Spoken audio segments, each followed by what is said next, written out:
하나님 말씀 고린도전서 13장 8절에서 13절입니다. 고린도전서 강의 24번째 시간 고린도전서 13장 8절에서 13절까지 말씀. 자, 8절부터 13절까지 같이 읽도록 하겠습니다. 사랑은 언제까지나 떨어지지 아니하되 예언도 패하고 방언도 그치고 지식도 패하리라. 우리는 부분적으로 알고 부분적으로 예언하니 온전한 것이 올 때에는 부분적으로 하던 것이 패하리라. 내가 어렸을 때에는 말하는 것이 어린아이와 같고 깨닫는 것이 어린아이와 같고 생각하는 것이 어린아이와 같다가 장성한 사람이 되어서는 어린아이의 일을 버렸노라. 우리가 지금은 거울로 보는 것 같이 희미하나 그때에는 얼굴과 얼굴을 대하여 볼 것이요. 지금은 내가 부분적으로 아나 그때에는 주께서 나를 아신 것 같이 내가 온전히 알리라. 그런즉 믿음, 소망, 사랑 이 세 가지는 항상 있을 것인데 그 중에 제일은 사랑이라. 아멘. 우리 옆에 분들 한번 인사할까요? 사랑하고 축복합니다. 인사하겠습니다. 사랑하고 축복합니다. 아멘. 아멘. 우리는 지금 계속해서 고린도 교회에 문제들이 많이 있었는데 그 문제 가운데 특별히 12장부터 계속해서 우리는 이 성령에 주시는 이 은사에 관련된 부분을 함께 공부를 하고 있습니다. 왜 고린도 교회가 이 은사의 문제로 시끌벅적했느냐라고 하는 이유는 다른 게 아니었습니다.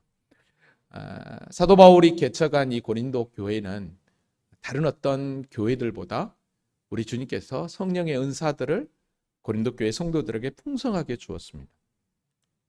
그런데 문제는 하나님께서 주신 이 성령의 은사를 교회의 본질, 즉 유익을 위해서 주신 성령인데 또 은사인데 그 은사를 유익이 아닌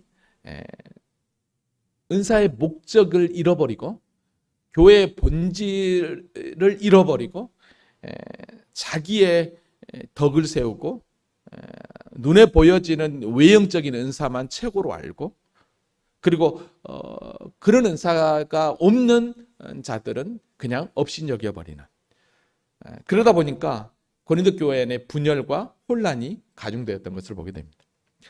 그래서 사도 바울은 가장 시급한 문제였던 그 문제들을 하나하나 이렇게 풀어가면서 이 고린도전서 12장부터 가장 고린도 교회 안에 이 은사적인 이 문제를 가지고 접근을 했던 것을 보게 됩니다. 그래서 12장에서는 우리가 은사를 주신 이유, 또 은사의 종류, 여러 가지 은사의 기본들을 살펴보았었습니다. 자, 그러면서 마지막 12장 31절 말씀을 마감하면서 이런 이야기를 했습니다. 너희는 더욱 큰 은사를 사모하라. 내가 또한 가장 좋은 길을 너희에게 보이리라 라고 말씀하셨습니다. 여기서 더욱 큰 은사를 사모하라 이 말은 은사의 높고 낮음을 얘기하는 게 아니라고 그랬습니다. 하나님의 교회가 한 몸 공동체를 이루어가는 데 있어서 성령께서 주시는 그 은사 가운데 무엇이 우리 교회의 유익이고 무엇이 더 우리 교회에 더 필요한지를 인지하라는 의미에서 더 큰 은사를 사모하라라고 이야기를 했던 것을 보게 됩니다.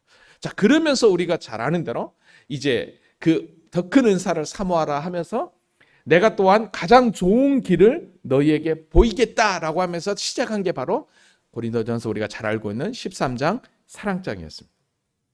그래서 우리는 지난 시간 고린도전서 13장 1절에서 7절까지 말씀을 잠깐 살펴보았는데 1절부터 3절까지는 사랑이 없으면 아무 은사에 있어서 유익이 없다.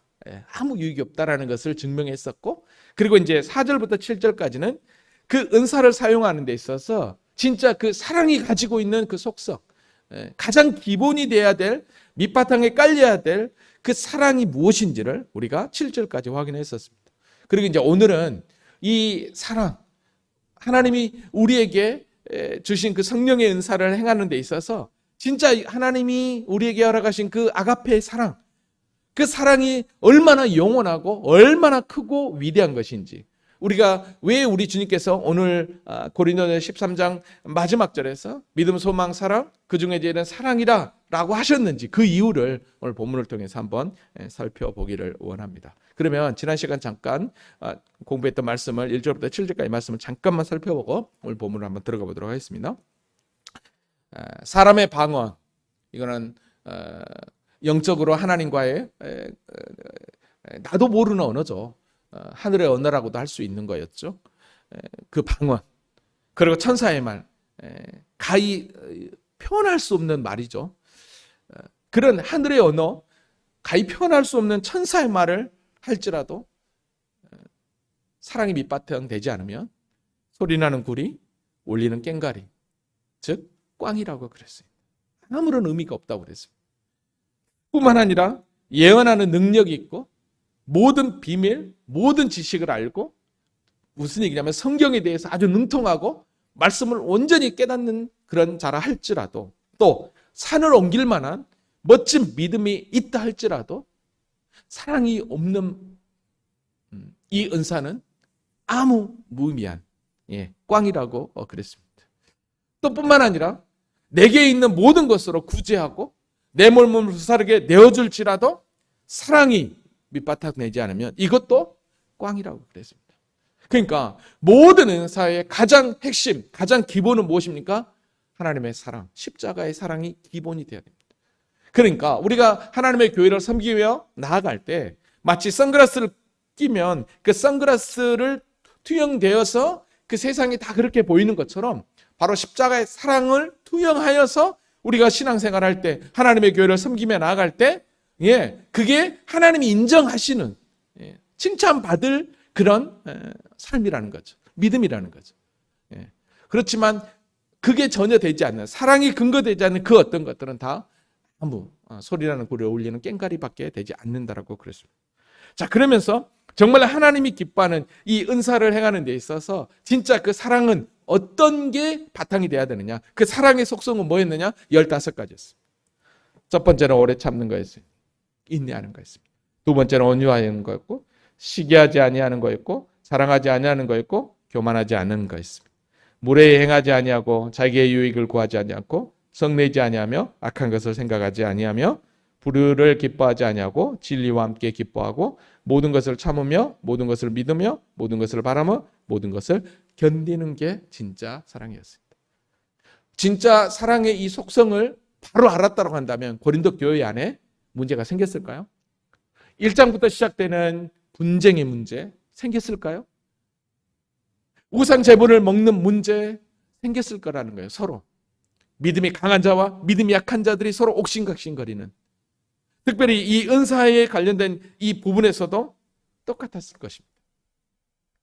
결국은 하나님의 교회가 문제가 생긴다라고 하는 것은 이 하나님의 그 사랑이 온전히 하나님의 교회 가운데 임재하지 않고 그게 근거되지 않으면 당연히 문제가 생길 수밖에 없다라는 것을 우리가 확인하게 되었습니다. 자, 그러면 이제는 다시 한 번 더 이 사랑, 하나님의 이 사랑이 얼마나 위대하고 큰지 오늘 여러분 8절부터 13절까지 그 내용을 가지고 이 시간 함께 좀 더 살펴보려고 합니다. 8절부터 13절까지 내용을 보면 8절은 이 사랑이 얼마나 크고 멋진 것인지, 그리고 그 사랑과 그 다음에 또 무엇입니까? 하나님께서 주신 그 은사와 어떤 관계가 있는지, 종국에는 어떻게 되는지를 설명한다면, 그리고 나서 이제 9절부터 12절까지는 이 8절 말씀을 다시 뒤에 설명을 합니다. 그리고 이제 마지막 13절로 딱 결론을 딱 내리게 됩니다. 자, 그러면 오늘 본문을 보면서 진짜 저와 여러분이 하나님의 교회가 소유해야 될 정말 하나님의 이 사랑이 도대체 얼마나 대단한 것인지, 그리고 하나님이 성령을 통해 주시는 그 은사는 도대체 언제까지인지를 분명하게 확인하는 시간이 되었으면 좋겠습니다. 자, 그러면 오늘 본문을 한번 들어가 보겠습니다. 자, 8절 같이 한번 읽어보겠습니다. 자, 시작. 사랑은 언제까지나 떨어지지 아니하되 예언도 패하고 방언도 그치고 지식도 패하리라 라고 이야기합니다. 자, 여기서 잘 보면요, 사랑은 언제까지나 떨어지지 않는다는 것은 사랑은 영원하다라는 것입니다. 영원하다라는 거예요. 사랑은 계속된다는 거예요. 이 땅에서뿐만 아니라 우리 주님이 재림하시고 그 영원한 새하늘과 새 땅에서도 하나님의 사랑은 영원하다라는 것입니다. 그러니까 하나님의 사랑은 영원성을 가지고 있다. 이렇게 여러분 생각하시면 됩니다. 자, 근데 문제는 예언, 방언, 지식. 이거는 무엇입니까? 12장에서 보았던 성령의 은사들입니다. 근데 문제는 은사들은 어떻게 합니까? 패하고 그치고 패한다는 것입니다. 9가지 은사가 있었어요. 12장에서. 근데 여기서 굳이 예언, 방언, 지식, 이게 패한다로 이 3가지만 이 바울이 여기서 거론하고 있는 것을 보면 어쩌면 고린도 교회 안에 가장 큰 문제 가운데 하나가 뭐냐면 이 예언의 문제, 이 방언의 문제, 이 말씀을 안다라고 하는 이 지식의 이 은사를 가지고 있는 자들이 가장 시끄러웠던 것 같아요. 그러니까 이 3가지만 이렇게 여기서 딱 이야기하고 있는 것을 보게 됩니다. 자, 그러면 사랑은 언제까지나 떨어지지 않아요. 영원하다고 그랬어요. 근데 예언이 은사로 주신 건데 패할 때가 없어질 때가 있고 방언이 그칠 때가 있고 지식도 그칠 때가 있다라는 거예요. 그럼 언제 그렇게 되냐는 거죠. 여기서 분명히 2 종류로 나눠져요. 사랑, 이거는 영원한 거하고 그 다음에 예언, 방언, 지식. 2 갈래길로 분명히 나눠져요. 자, 그러면 언제 이렇게 되느냐는 거예요. 언제? 사랑은 언제까지 영원하느냐? 근데 예언은 언제 끝나고 방언은 언제 그치고 지식은 언제 패하느냐? 여러분 미리 보면 10절에 보면 이렇게 이야기합니다. 온전한 것이 올 때에는 그렇게 얘기해요. 온전한 것이 올 때. 여러분 여기서 온전한 것이 올 때는 언제냐? 바로 우리 주님 재림할 때입니다. 그러니까 우리 주님 재림과 함께 뭐가 시작돼도 심판이 시작되는 거고 우리는 새하늘과 새 땅에 들어가게 되는 거예요. 그러니까 재림할 때까지는 무엇입니까? 예언도 재림할 때가 되면 어때요? 패하게 된다라는 거예요. 없어진다라는 거예요. 방언도 그치게 되고 지식도 패하게 된다라는 거예요. 그러나 온전한 것이 와도 어떡합니까? 즉 우리 주님 재림에도 그 이후에도 무엇은 영원하다? 사랑은 영원하다라는 것입니다. 자, 이해되시죠? 그러니까 사랑은 영원성을 가지고 있지만 성령께서 주신 이 은사, 예언, 방언, 이 지식은 한시적이라는 거예요. 언제까지? 주님 오실 때까지. 그러면 주님 오실 때까지 성령께서 주신 이 은사들은 무엇이겠냐는 거예요. 왜 주셨겠냐는 거예요.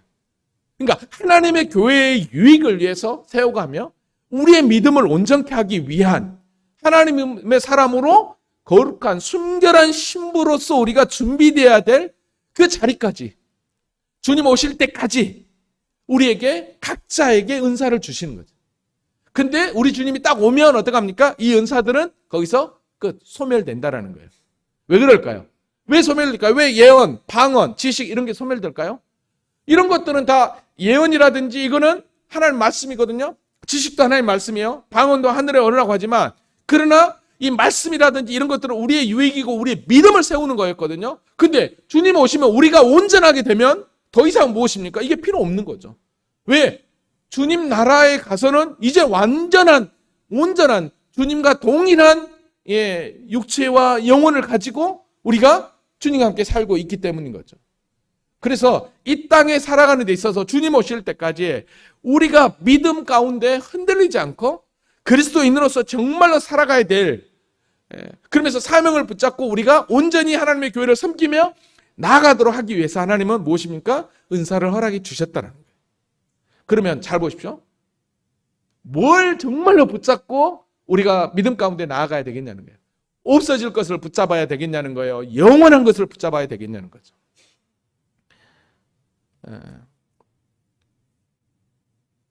고린도 교회 안에 분명한 이런 문제들이 있었어요. 예언, 방언, 지식, 이 은사를 가진 사람들이 특별하다고 생각하고 자기들만 누렸던 거죠.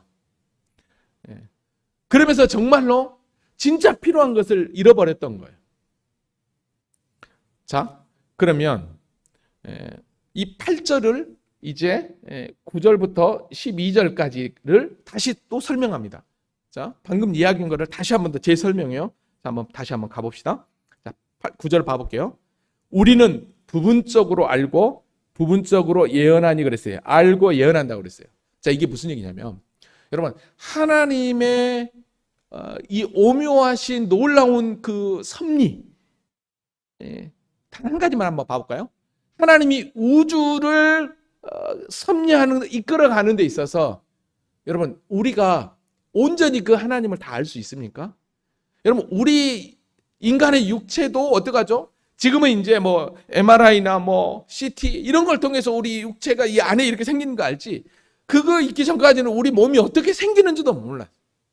이것만 보더라도 그 창조주 되신 그 영원한 전지전능하신 그 하나님을 우리는 온전히 알 수 없는 것이. 그러니까 온전히 알 수 없는 것을 하나님은 이런 분이다라고 하는 것을 하나님은 성경을 통해서 우리에게 잠깐 계시를 해 주었지만, 그러나 이 성경을 가지고도 우리는 하나님을 글쎄요, 아주 그냥 이만큼만 알지 그 광대하시고 그 영광스러운 그 주님을 온전히 알지는 못해요. 그러니까 여기서 그 얘기하는 거예요. 우리는 부분적으로 알고 부분적으로 해. 우리가 알고 있는 건 정말 부분적이라는 거예요. 부분적이라는 거예요. 그렇지만 온전한 것이 올 때는, 조금 전에 얘기했죠. 온전한 것이 언제라고요? 우리 주님 재림할 때. 그러니까 우리 주님 재림할 때는 이 부분적으로 알고 있는 것들이 전부 다 뭐가 될 거라는 거예요? 패하게 될 거라는 것이. 없어지게 될 거라는 것입니다. 왜죠? 왜 패하게 될까요? 우리가 주님과 함께 이제는 어떻게 합니까? 온전한 자가 되기 때문인 거예요. 그러니까 더 이상 부분적으로 알고 있는 것들은 이제는 이 땅에서는 우리가 알 수 없었지만, 온전한 것들을 다 알지 못했지만, 그러나 그 나라에서는 하나님의 그 영광의 본체를 우리가 입고 살아가는 존재가 되기 때문에 온전하게 우리가 함께 나아가게 되는 것이죠. 저는 어렸을 때 그 플랜카드 이렇게 보면 누가 그 박사학위를 받으면, 박사하면 뭐든지 다 아는 사람으로 생각을 했어요. 이야, 대단하다, 대단하다. 근데 커서 보니까 박사가 별거 아니더만요. 이 볼펜 하나만 연구해도 이것만 가지고도 박사가 되더라고요. 그리고 다른 거 몰라요. 그죠? 박사가 그거였어요. 어렸을 때는 진짜로 대단하게 생각했는데 아니었더라고요. 그 정도로 우리의 지혜는 유한해요. 아주 부족하다는 거죠. 그지만 온전한 때가 되면 우리의 지혜가 어떻게 되느냐? 여러분, 하박국서에 보니까요. 하박국서 2장 14절에 보니까 이렇게 되어 있어요. 이는 물이 바다 덮음같이 여호와의 영광을 인정하는 것이 세상에 가득함이라. 이걸 세번역으로 보니까 훨씬 더 쉽더라고요. 마치 물이 바다를 덮음같이 나 여호와의 영광을 아는 지식이 땅에 가득 찰 것이다 라고 얘기해요. 그러니까 우리가 부분적으로 알던 것이 이제는 어떻게 합니까?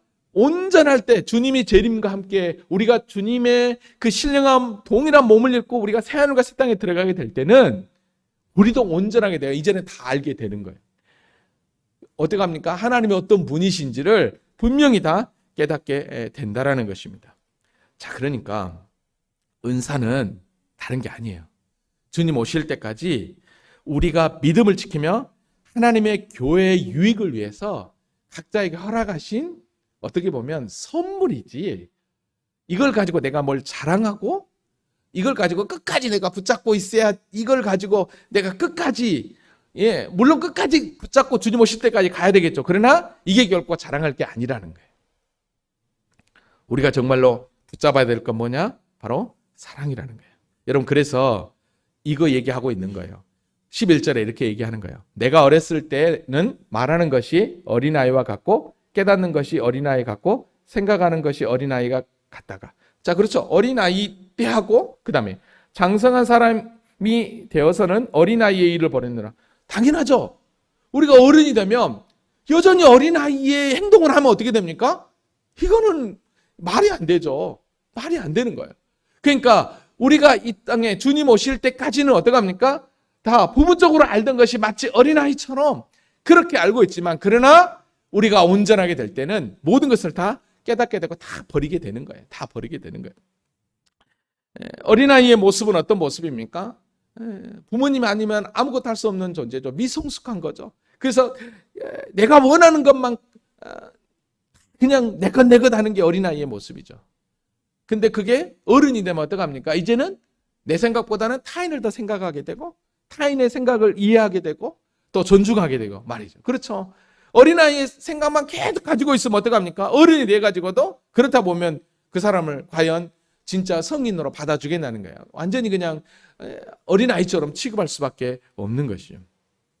어린아이 때 깨닫는 거하고 생각하는 거하고 여러분이 성인이 되어서 생각하고 깨닫는 거하고 완전히 차이 있잖아요. 시골만 가더라도 초등학교만 가더라도 저희 때는 국민학교죠. 국민학교만 가더라도 그때는 왜 이렇게 건물도 크고 운동장이 컸었는데 지금 가서 보면 와 이거는 너무너무 적은 거예요. 그때는 그 눈밖에 보이지 않았던 거죠. 어른이 되어보니까 이렇게 적은 걸 바로 이것입니다. 그러니까 우리 주님이 재림할 때는 온전할 때가 되면 우리가 부분적으로 알고 정말로 어린아이처럼 보았던 그것이 어떡합니까? 이제는 완벽하게 보여지게 된다는 것입니다. 그래서 너희들이 지금 가지고 있는 고린도 교회를 향해 이렇게 얘기하는 거예요. 너희들이 지금 가지고 있는 이 부분적인 거 그게 전부가 아니다라는 거죠. 근데 마치 네가 가지고 있는 그 은사가 마치 최고이고 전부인 것처럼 교회 안에서 유세를 떨고 있으니까 그래서 사도 바울이 답답한 거죠.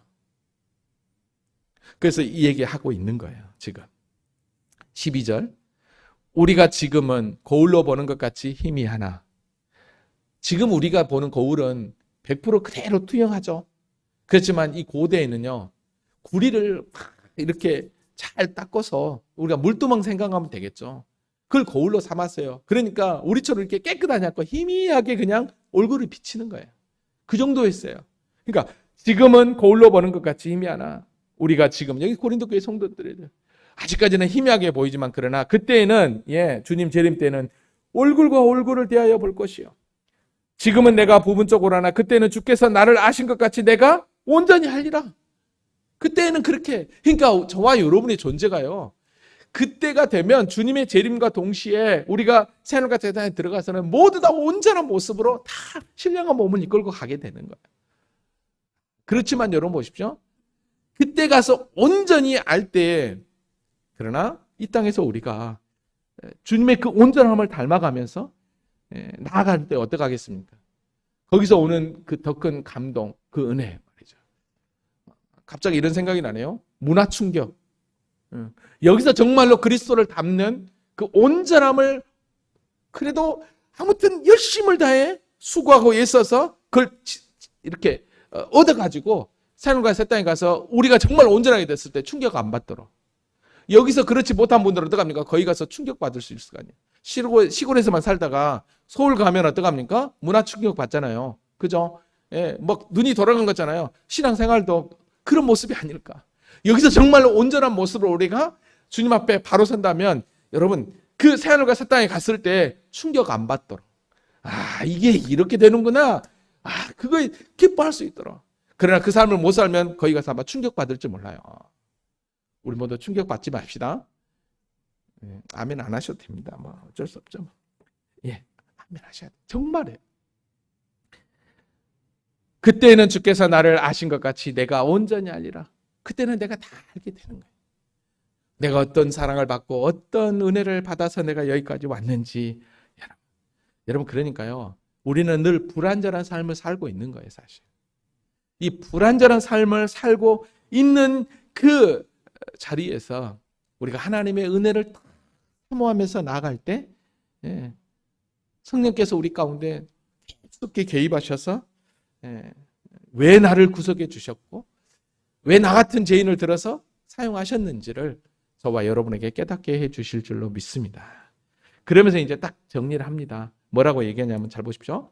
13절 그런즉 믿음, 소망, 사랑 이 세 가지는 항상 있을 것인데 그 중에 제일은 사랑이다. 믿음, 소망, 사랑 이거는 항상 있다라는 거예요. 믿음을 가지고 소망을 가지고 사랑을 가지고 이것들 항상 있는데 그 중에 제일은 사랑이라는 표현을 해요. 왜 여기서 사랑이라고 할까요? 여러분 그리스도의 즉 우리 주님의 십자가의 사랑이 근거되는 믿음, 근거되는 소망이죠. 우리가 믿음도 무엇입니까? 주님의 그 십자가의 그 사랑으로 내가 구속받았다라고 하는 그 사랑에 근거하여 믿음이 시작되는 거잖아요.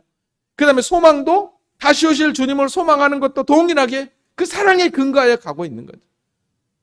믿음, 또 천국을 소망하는 소망 너무 좋아요. 그러나 사랑이 빠져버리면 이것도 꽝이 되는 거죠. 그래서 믿음, 소망, 사랑 이 세 가지는 항상 있을 것인데 그 중에 제일은 사랑이라고 분명하게 이야기를 합니다. 여러분, 사랑은 철저하게 누구의 속성이라고 그랬습니까? 하나님의 속성이라고 그랬어요. 인간이 가질 수 없는 그런 속성이에요, 사실 사랑은.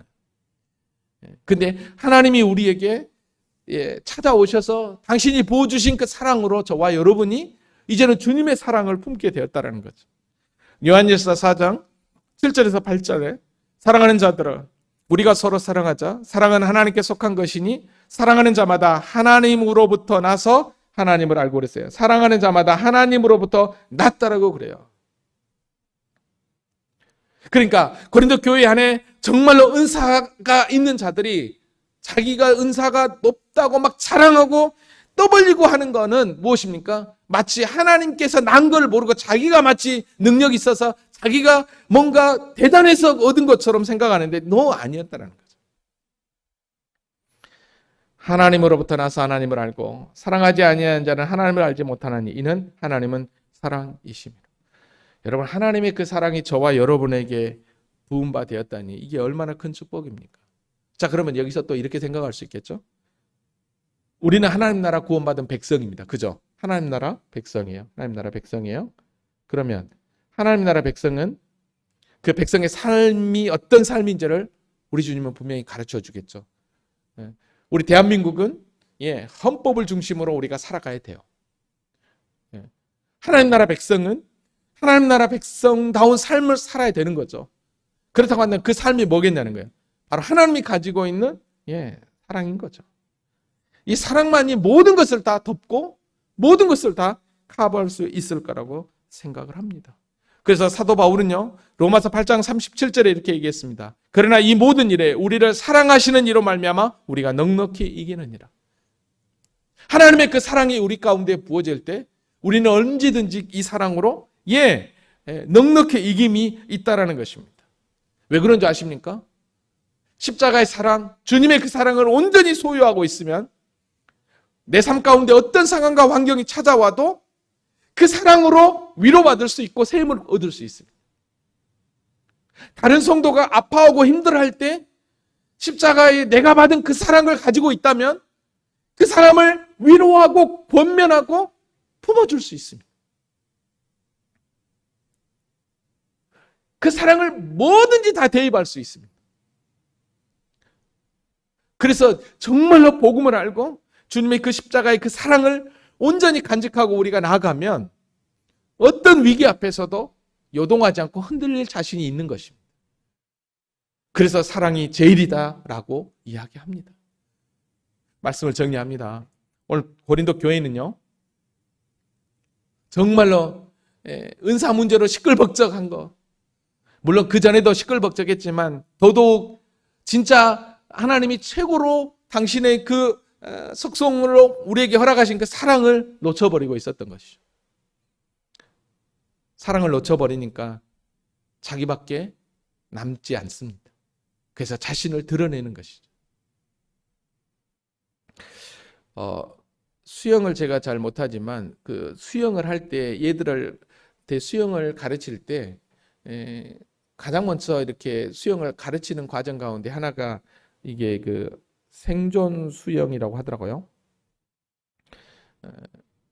자칫 잘못해서 위기가 올 때 살아나는 방법이 이 생존 수영. 어떻게 하는가? 힘을 빼고 이렇게 딱 이렇게 물에 뜨게끔 하는 그 생존 수영을 꼭 배운다고 그래요. 수영을 배울 때는. 왜냐하면 내가 어떻게 될지 모르니까. 이걸 생각하면 오늘 저와 여러분이 신앙생활 할 때 가장 먼저 내가 하나님 앞에 간구해야 되고 품어야 될 게 뭔가라는 거예요. 하나님의 은혜, 그 은혜는 곧 주님의 십자가의 사랑이죠. 오늘 하나님의 교회가 주님의 이 사랑을 온전히 소유하여서 우리 각자에게 주신 하나님께서 주신 그 은사들을 멋지게 잘 감당했으면 좋겠습니다. 요즘 들어서는요, 교회 안에 이 성령의 은사들이 많이 소멸이 되어 있는 건 분명합니다. 왜냐하면 예언이라든지 이 병고침이라든지 여러 기타 은사들은요, 초대교회 안에서는 많이 일어났는데 지금의 교회 안에서는 거의 일어나고 있지 않습니다. 물론 일어납니다. 왜 그럴까요? 그건 다른 게 아니에요. 이미 말씀 가운데 주님의 놀라운 그 계시들을 분명하게 허락하셨고, 그리고 또 그 말씀을 근거하여서 우리에게 주신 직분, 사명, 그것들을 잘 감당하니까 그게 마치 그 은사로 우리가 동일하게 주어지는 거지만, 그러나 그 모든 일들을 우리가 지혜롭게 감당하고 있기 때문에 굳이 이런 은사들을 통해서 하나님의 교회를 이끌어가지 않음을 보게 됩니다. 그런다고 해서 이 성령의 은사들은 소멸되는 게 아닙니다. 근데요, 그거 아세요? 이 은사들은 하나님이 필요할 때마다 우리에게 허락하신다라는 거죠. 그리고 우리가 이거를 또 하나님이 가져가실 때가 있고 또 주실 때가 있는 것입니다. 그러나 분명한 것은 이런 우리가 눈에 보이는 이런 은사들은 주님 재림과 함께 언제 패하게 된다라는 거예요. 그러나 사랑은 영원하다는 거. 그러니까 정말 우리가 소유해야 될 건 진짜 사랑이라는 거. 그 사랑을 소유하여서 하나님이 기뻐하는 교회로 온전히 저와 여러분이 세워지기를 주님의 이름으로 기도합니다.